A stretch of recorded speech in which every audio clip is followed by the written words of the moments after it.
કૃષ્ણ શત્રુ છે. શું કામ?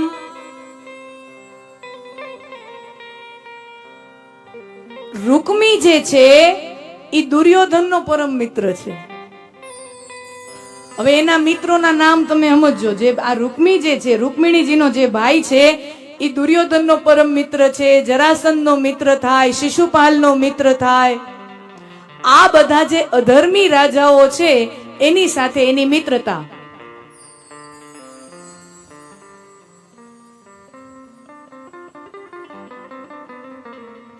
એટલે સ્વાભાવિક રીતે એને ને શ્રી કૃષ્ણને બહુ જામે નહીં. હવે ભાઈ છે એના મનમાં તો બેનની લાગણીઓ પહોંચી જ જાય ને, વાતે વાતે કોઈક સખીઓ દ્વારા કઈ કઈ પહોંચી તો જાય જ. રૂકમીજીના કાનમાં, એનો ભાઈ છે એના કાનમાં વાત પહોંચી કે મારી બેનના મનમાં શ્રી કૃષ્ણ પ્રત્યે અનુરાગ છે અને નક્કી કર્યું છે કે પરણું તો દ્વારકાધીશને પરણું, બાકી કોઈને ન પરણું. અને સ્વયંવર કરીએ તો સ્વયંવરમાં આપણે દ્વારકાધીશને પણ આમંત્રણ આપવું જ પડે. જો અમુક વસ્તુ સમાજના ધારાધોરણ એવા હોય, એમાં તમને કોઈ વ્યક્તિ ગમતો હોય કે ન ગમતો હોય, પણ એમાં તમારે એની યારે પાલા પાડવા પડે જ. એમાં એને સ્વયંવર કરો તો દ્વારકાધીશને આમંત્રણ આપવું પડે. અને ઈ આવે તો પછી ખબર છે રૂકમણીજી એના ગળામાં જ માળા પહેરાવાના છે, પછી લગ્ન કરાવવા પડે. એટલે રૂકમિણીજીનો જે ભાઈ છે, રૂકમીએ રાતો રાત સ્વયંવરની યોજના કેન્સલ કરી નાખી, રદ કરી નાખી. અને રાતો રાત પોતાની બહેન રૂકમણીનો સગપણ છે ઈ શિશુપાલ,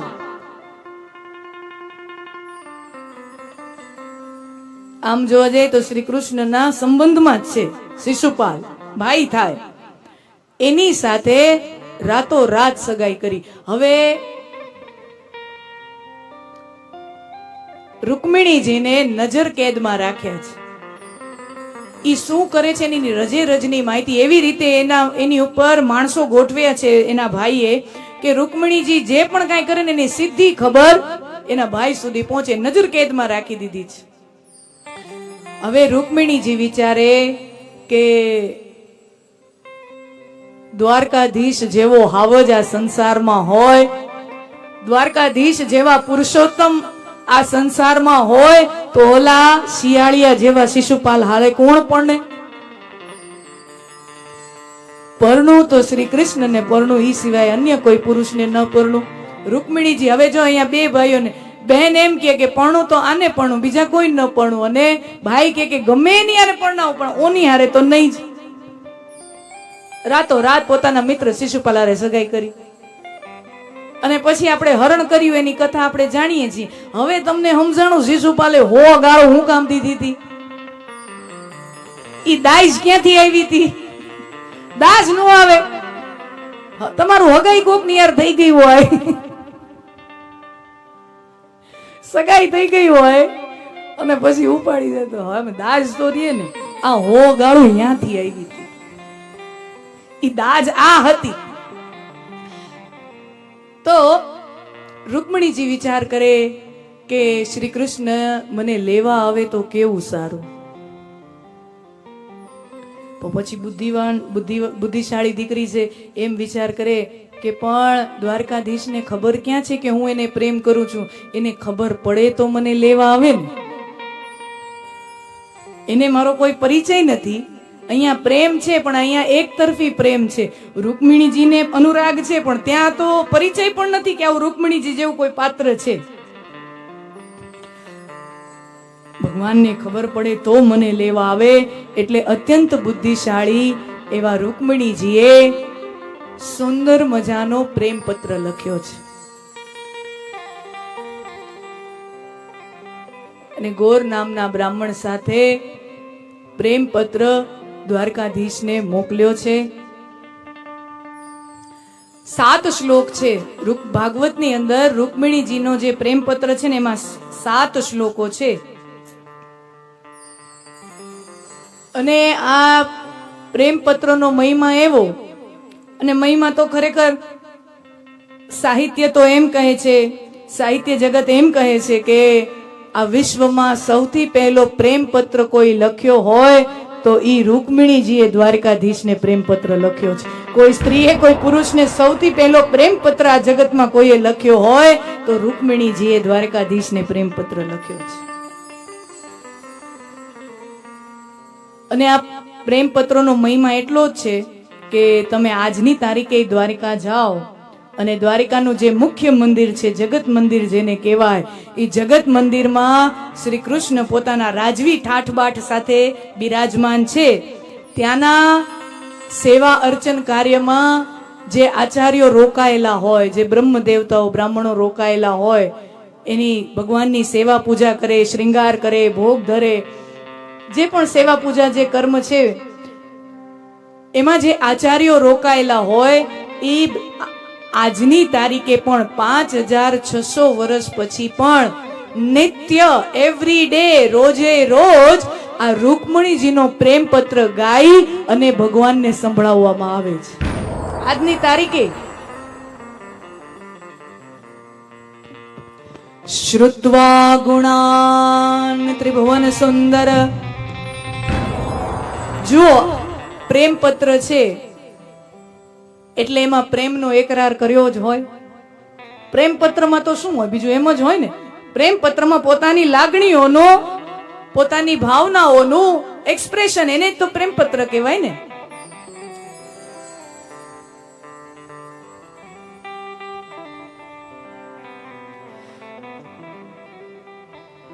તો રૂકમિણીજી બહુ સમજદાર હતા.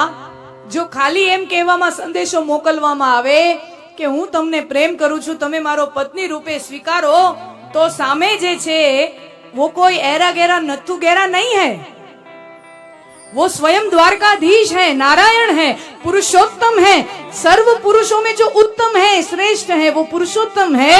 वो पूछेंगे कि तुम ये कहती हो कि आपको मुझसे प्रेम हुआ है, लेकिन आप कौन है? मैं तो आपको जानता भी नहीं. देवी आप कौन हो? खाली खाली एमने लखी नाखो तमे आवो मने लेवा. तो हामे एम थाय ने कि तमे कोण छो? आपणे कोई दी मळ्या नहीं, कोई परिचय नहीं, एक मुलाकात नहीं. जुओ, सीताजीनो स्वयंवर थयो ने અને પછી જે આખો પ્રસંગ આપણે જાણીએ છીએ, આમ તમે આખી રામકથા તમે સાંભળો ને તો એની અંદર બે જ એવા રોમેન્ટિક પ્રસંગ છે, શૃંગાર રસના પ્રસંગ છે, જેમાં સીતા અને રામના સુંદર મજાના માધુર્ય વાળા દાંપત્ય જીવનનું વર્ણન વાલ્મીકીજી અને તુલસીદાસજીએ કર્યું છે. એમાં સૌથી પહેલો પ્રસંગ એ આવે છે કે સીતાજી પુષ્પ વાટિકામાં પુષ્પ લેવા માટે આવ્યા છે અને રામ ભગવાન પુષ્પ વાટિકામાં ફૂલ ચૂંટવા આવ્યા છે અને સીતાજી પોતાની બેનપણીઓ સાથે વિચરણ કરે છે ને ત્યાં શ્રી રામ અને સીતાજીની દૂરથી એકબીજાને નજર મળે છે અને બંનેને એકબીજા પ્રત્યે પ્રેમ થાય છે. આ બધી કથા આપણે જાણીએ છીએ. અને પછી જ્યારે સીતાજીનો સ્વયંવર હતો ને ત્યારે બધા રાજાઓ એક પછી એક ધનુષ ઉપાડવા જાય ને આપણે જાણીએ કોઈનાથી તલભર જેટલું ધનુષ ન ઉપાડી શકે. મોટા મોટા બાહુશાળીઓ બલશાળીઓ ત્યાં આવે પણ કોઈ ધનુષ ઉપાડી શકે નહીં. સીતાજી રાજકુમારી છે, રાજકુમારીની એક મર્યાદા છે. પણ શ્રી રામ જ્યારે ઉભા થયા ત્યારે સીતાજી, સુંદર મજાનું તુલસીદાસજી રામચરિત માનસમાં લખે છે કે સીતાજી જાણે પોતાની માં ધરતી માતાને પ્રાર્થના કરતા હોય કે હે માં, આ અયોધ્યાના રાજકુમાર દશરથ નંદન ધનુષની સમીપ આવી રહ્યા છે અને સીતાજી ધરતી માતાને પ્રાર્થના કરતા હોય કે જ્યારે શ્રી રામ શિવ ધનુષને ઉપાડવા જાય ત્યારે હે માં, તમે દશરથ નંદનને બળ અર્પણ કરજો. મન હતું કે કોઈનાથી ઉપડે તો એ પુરુષ કોણ હોય, તો આ દશરથ નંદન છે એનાથી ઉપડવું જોઈએ. યાની વહાં પર દૂર સે હી સહી એક પરિચય થા. અહીંયા શ્રી કૃષ્ણને કોઈ પરિચય નથી રૂકમણીજીનો. તો પૂછશે કે દેવી તમે કોણ છો, પ્રેમ કેવી રીતે થયો? અને સાધારણ પુરુષને આ બહુ પ્રશ્ન ન થાય, દ્વારકાધીશને થાય. સાધારણ પુરુષને તો કોઈ સ્ત્રીએ આપણને કાગળિયો લખ્યો છે ઈ જ ઘણું છે. કોકે તો લખ્યો અને એનો વિચાર બદલીને ઈ પેલા ગોઠવાઈ જાઓ, ઓલીનો વિચાર બદલી પેલા ગોઠવાઈ જાઓ. પણ આ કોઈ સાધારણ પુરુષ નથી, એ તો પુરુષોત્તમ હે. પૂછેંગે પ્રેમ कैसे हुआ? ત્યારે રૂકમણીજી જવાબ આપે છે, હે દ્વારિકાધીશ, તમે ત્રિભુવન છો. સરસ મજાનો શબ્દ વાપર્યો છે, Tribhuvan. You are the most handsome man in all 3 world's. તમારા જેવો સુંદર પુરુષ આ દુનિયામાં બીજો કોઈ નથી. અને શ્રી કૃષ્ણમાં તો આ વાત સાચી છે, શ્રી કૃષ્ણ તો ત્રિભુવન સુંદર છે જ. પણ પ્રેમ એક એવું અદ્ભુત સંવેદન છે, પ્રેમ એવી અદ્ભુત લાગણી છે કે તમને જેની હારે થઈ જાય ને એ દુનિયામાં તમને શ્રેષ્ઠ લાગવા માંડે. જેની સાથે પ્રેમ થાય ને એ તમને સૌથી સુંદર લાગે. દુનિયા આખીને એની અંદર કાંક ને કાંક વાંક દેખાય, પણ પ્રેમની ભાવ એવો છે ને, હવે તમે આંધળા કયો તો આંધળા ને જે કયો ઈ જે, પણ ઈ ભાવ એવો છે કે ઈ વ્યક્તિ તમને શ્રેષ્ઠ લાગે, એનાથી સારું તમને બીજું કોઈ ન લાગે. અહીંયા સૌથી પહેલો શબ્દ એ શું કીધું? ત્રિભુવન સુંદર, you are the most handsome man in all 3 worlds. પણ ખાલી તમારા રૂપને જોઈને પ્રેમ નથી થયો. મેં તો તમને જોયા નથી. આ તો બધાય કહેતા હોય તમે બહુ રૂપાળા છો એટલે કીધું ત્રિભુવન સુંદર. તો પ્રેમ કેવી રીતે થયો?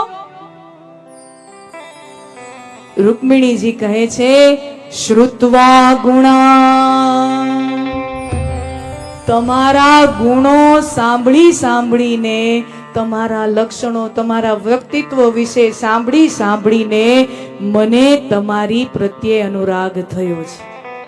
અને આ પ્રેમ સાચો. કોઈના ગુણોને જોઈને પ્રેમ થાય ને ઈ ટકે, બાકીના બધા ભટકે. ગુણોને જોઈને પ્રેમ થાય ઈ ટકે, બાકીના બધા ભટકે.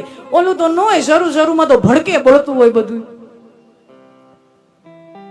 ને, શરૂમાં તો બધું ભડકે બળતું હોય, પછી ક્યાં ઓલવાઈ જાય દેવતા.